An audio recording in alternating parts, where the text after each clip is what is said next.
Isang mapagpalang araw po sa ating lahat. Po si Nicole Castillo and welcome po sa aking daily devotion. So, ang topic po natin ngayon is Zealots.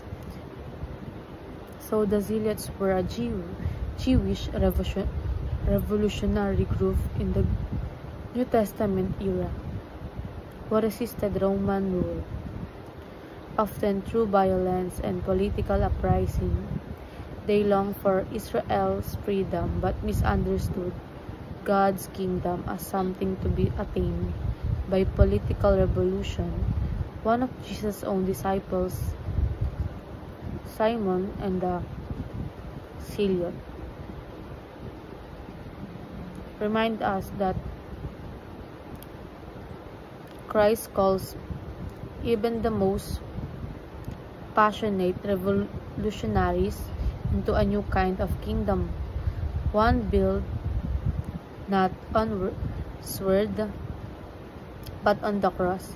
The Zealots show how human attempts to bring God's kingdom by utterly force distort His redemptive plan.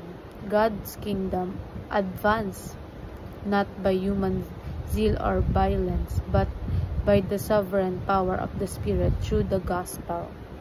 So, ayon po sa Luke chapter 6 verse 15, Matthew, Thomas, James, son of Alphaeus, Simon who was called the Zealot. So, ayon po sa ating katuruan, sinasabi po ito na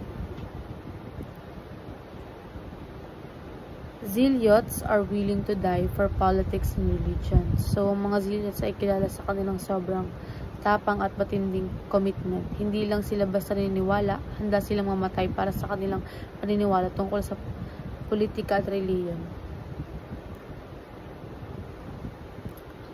So, para sa kanila, kung ang isang bagay ay tunay na tama at maka-Diyos, dapat itong ipaglaban kahit kapapahamak. Ipinakita nito ang faith nila ay hindi half-hearted.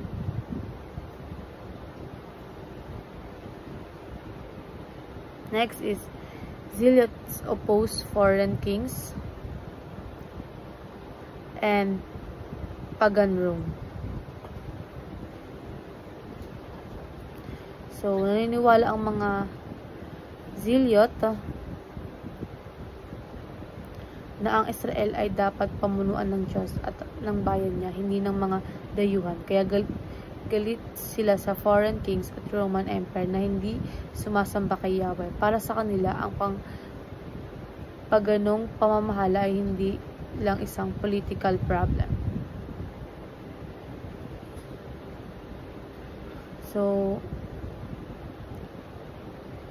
next po is